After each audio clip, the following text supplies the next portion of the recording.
નમસ્કાર વિદ્યાર્થી મિત્રો, આજે આપણે ચેપ્ટર 2 ના એક નવા ટોપિકની વાત કરવાના છીએ, જેનું નામ છે વિદ્યુત સ્થિતિ ઊર્જાનો તફાવત.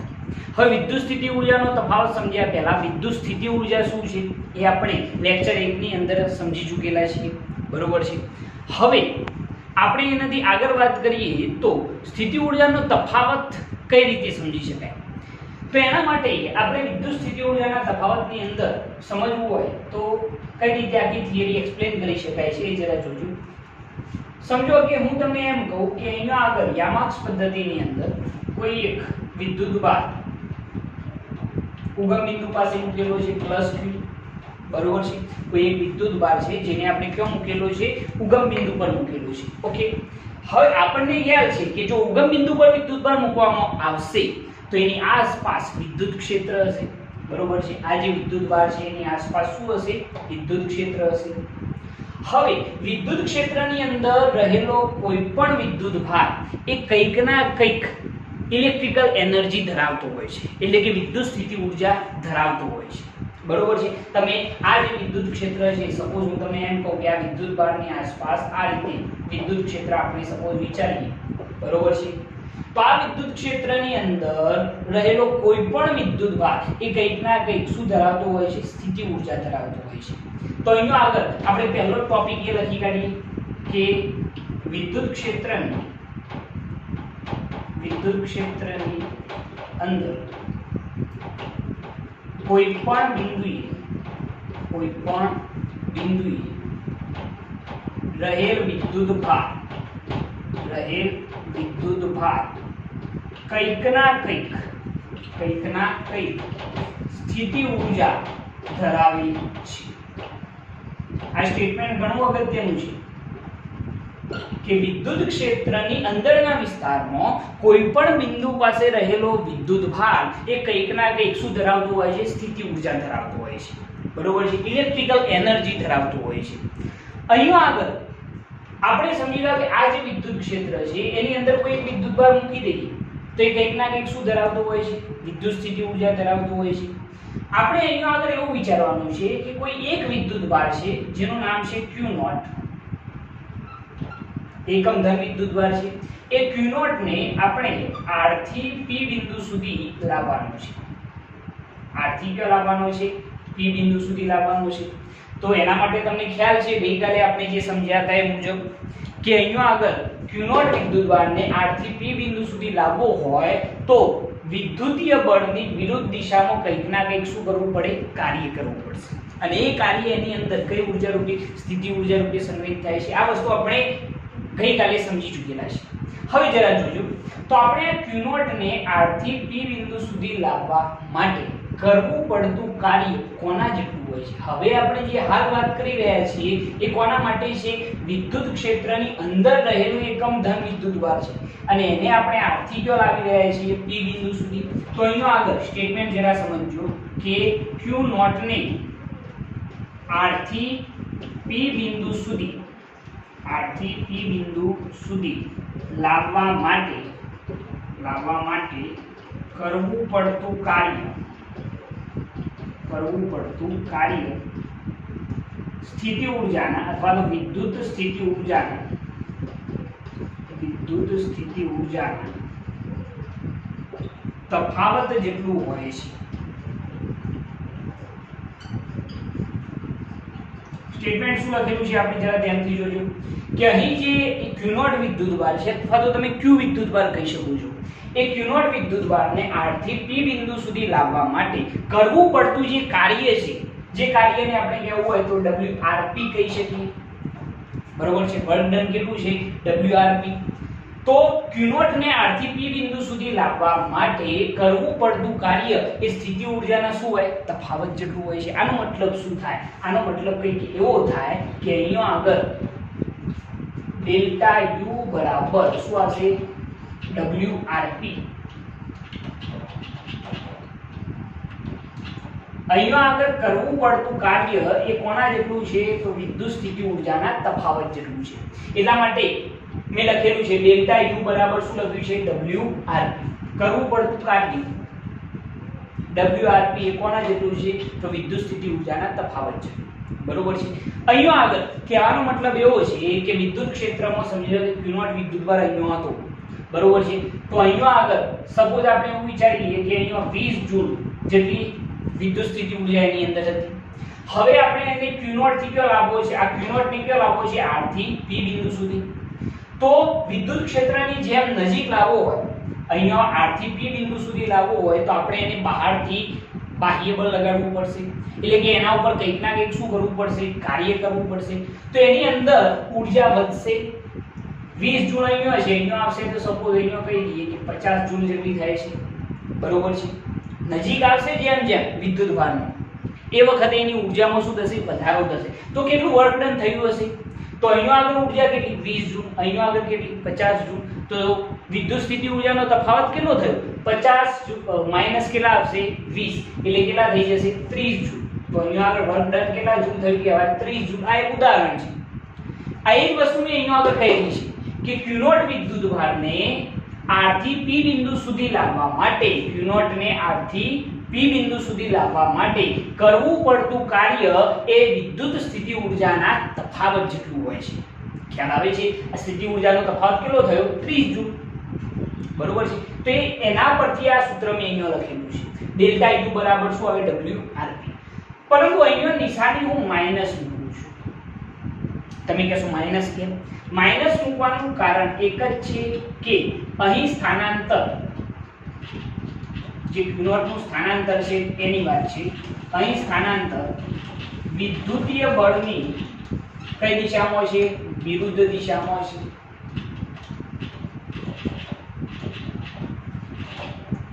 અહીંયા આગળ જે સ્થાનાંતર થઈ રહ્યું છે R થી P બિંદુ સુધી, એ વિદ્યુતીય બળની કઈ દિશામાં છે? વિરુદ્ધ દિશામાં છે। વિદ્યુતીય બળ બંને વચ્ચે અપાકર્ષી બળ લાગશે ને, વિદ્યુતીય બળ જે પાછું કયા પ્રકારનું હશે? અપાકર્ષી, બરોબર છે। અહીં સ્થાનાંતર અપાકર્ષી વિદ્યુતીય બળની વિરુદ્ધ દિશામાં છે, એટલા માટે નિશાની કેવી આવે છે? માઈનસ આવે છે। તો આ સૌથી અગત્યની વસ્તુ છે જેને આપણે આપી દઈએ છીએ સમીકરણ નંબર 1, બરોબર છે। ઓકે, તો આના ઉપરથી આપણને ખ્યાલ આવ્યો કે વર્ક ડન જે છે, બરોબર છે, એ વર્ક ડન કેવું હોય છે? તો સ્થિતિ ઊર્જાના તફાવત જેટલું હોય છે। આના ઉપરથી આપણને એ વસ્તુની ખબર પડે છે। ઓકે, હવે અહીંયા આગળ કેટલીક મહત્વની બાબતો અહીંયા આપણે સમજવાની છે, જેવી કે સૌપ્રથમ પહેલી વાત કે અહીંયા આગળ જે કરવું પડતું કાર્ય છે, એ કરવું પડતું કાર્ય એ માત્ર પ્રારંભિક સ્થાન અને અંતિમ સ્થાન પર જ આધારિત હોય છે, માર્ગ પર આધારિત હોતું નથી। તો અહીંયા આગળ આપણે કેટલીક નોંધવા જેટલી બાબતો લખવી હોય તો અહીંયા આપણે લખીએ કે મહત્વની બાબતો, તો એ જરા જોજો। તેની અંદર પહેલી બાબત કે WRP નો મતલબ શું છે? સમજીએ કે Q0 વિદ્યુતભારને R થી P બિંદુ સુધી લાવવા માટે કરવું પડતું કાર્ય WRP એ માર્ગ પર આધારિત નથી। WRP એ માર્ગ પર આધારિત નથી, માત્ર પ્રારંભિક અને અંતિમ સ્થાન, પ્રારંભિક અને અંતિમ સ્થાન પર જ આધારિત છે। આ મહત્વની વસ્તુ છે કે અહીંયા આગળ જે કરવું પડતું કાર્ય છે Q0 ને R થી P બિંદુ સુધી લાવવા માટે, એ કરવું પડતું કાર્ય એ માર્ગ પર આધારિત હોતું નથી, માત્ર પ્રારંભિક અને અંતિમ સ્થાન પર જ આધારિત હોય છે। મતલબ શું થયું? એટલે કે Q0 ને R થી P બિંદુ સુધી લાવવા માટે અનેક માર્ગ વિચારી શકાય, પરંતુ આ ગતિ દરમિયાન થયેલ કાર્ય માત્ર કોના ઉપર ડિપેન્ડન્ટ હોય છે? તો પ્રારંભિક સ્થાન અને અંતિમ સ્થાન પર જ આધારિત હોય છે। બરોબર છે? તો આ સૌથી મહત્વની વાત છે કે અહીંનો જે કરવું પડતું કાર્ય છે R થી P બિંદુ સુધી લાવવા માટે, એ કરવું પડતું કાર્ય માત્ર પ્રારંભિક સ્થાન અને અંતિમ સ્થાન પર જ આધારિત હશે.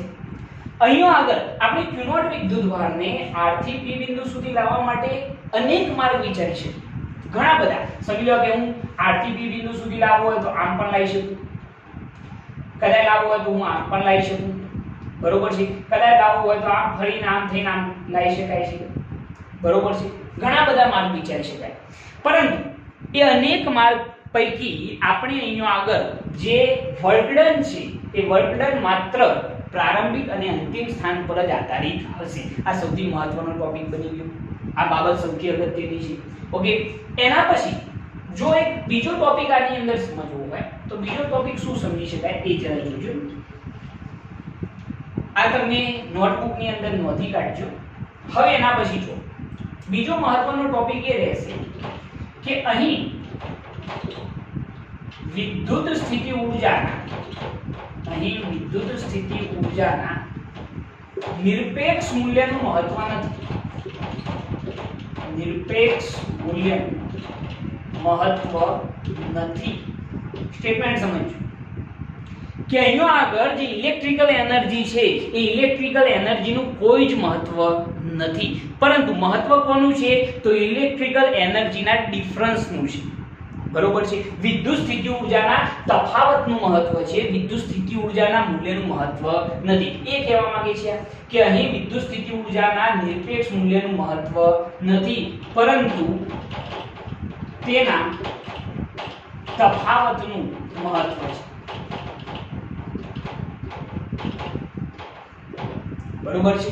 વિદ્યુત સ્થિતિ ઊર્જાના તફાવતનું મહત્વ છે, બરોબર છે? એના પછી અહીંયા આગળ જો આપણે બીજી વાત કરવી હોય તો આપણે એ કરી શકીએ કે સપોઝ આપણે જે R બિંદુ છે એ R બિંદુ અત્યારે હાલ તો આપણે કેવું વિચારેલું છે વિદ્યુત ક્ષેત્રની અંદર, બરોબર છે? પરંતુ સમજી લો કે હું તમને એમ કહી દઉં કે R બિંદુ જે છે એ અનંત અંતરે છે, બરોબર છે? તો એ કન્ડિશનની અંદર શું થાય? સમજી લો કે R બિંદુ આપણે અનંત અંતરે વિચારી લઈએ તો એ વખતે કરવું પડતું કાર્ય WRP શું થઈ જશે? R થી કયો લાવીએ છીએ P બિંદુ સુધી એટલે સ્થિતિ ઊર્જાનો તફાવત. સમીકરણ 1 પરથી શું લખાય? UP માઈનસ શું આવશે? UR, બરોબર છે? વર્ક ડન કેટલું હોય? સ્થિતિ ઊર્જાના તફાવત જેટલું. તમે ક્યાંથી કયો લાવો છો? R થી P બિંદુ સુધી લાવો છો, બરોબર છે? તો સ્થિતિ ઊર્જાનો તફાવત શું થાય? ફાઇનલ માઈનસ શું આવશે? ઇનિશિયલ. અંતિમ સ્થિતિ ઊર્જા માઈનસ શું આવશે? પ્રારંભિક સ્થિતિ ઊર્જા. એટલે WRP બરાબર શું થઈ જાય? UP માઈનસ UR, બરોબર છે? હવે જરા સમજો તો UR R બિંદુ જે છે કે R બિંદુ કેવા અંતરે છે?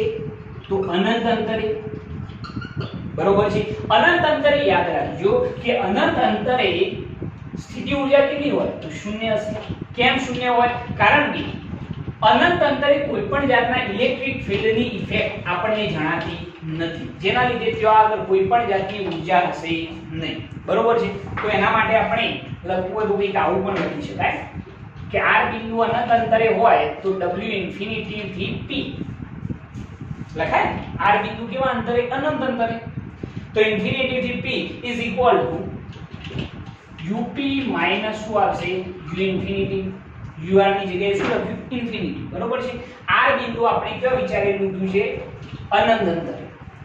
ઓકે, તો અનંત અંતરે તો સ્થિતિ ઊર્જા કેટલી હોય? શૂન્ય હોય. જો સ્થિતિ ઊર્જા શૂન્ય હોય તો કરવું પડતું કાર્ય W ઇન્ફિનિટી થી P ઇઝ ઇક્વલ ટુ શું થઈ જાય? UP થઈ જશે. ખ્યાલ આવે છે? જો આપણે અનંત અંતરેથી વિદ્યુત ભારને વિદ્યુત ક્ષેત્રમાંના કોઈ બિંદુએ લાવતા હોય તો એના માટે કરવું પડતું કાર્ય એ તે બિંદુ પાસેની શું કહેવાશે? સ્થિતિ ઊર્જા. જરા વ્યાખ્યાને બરોબર સમજો. આ શું કહેવા માંગે છે સ્ટેટમેન્ટ? આપણે આ વિદ્યુત ભારને ક્યાંથી ક્યાં લાવી રહ્યા છીએ? તો અનંત અંતરેથી P બિંદુ પાસે. અનંત અંતરેથી જો વિદ્યુત ભારને P બિંદુ પાસે લાવવામાં આવે તો તે બિંદુ પાસેની સ્થિતિ ઊર્જા કેટલી થશે? UP જેટલી થશે, બરોબર છે? અહીંયા આગળ આપણે એમ કહી શકીએ તો ઓકે, હવે અહીંયા આગળ આ જે સ્ટેટમેન્ટ લખ્યું છે એને આપણે વ્યાખ્યા રૂપે કઈ રીતે લખી શકીએ જરા જોજો. તો કોઈ પણ વિદ્યુત ભારને લીધે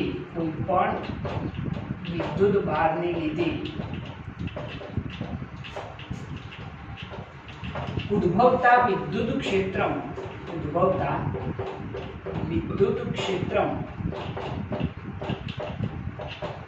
કોઈ પણ બિંદુ પાસે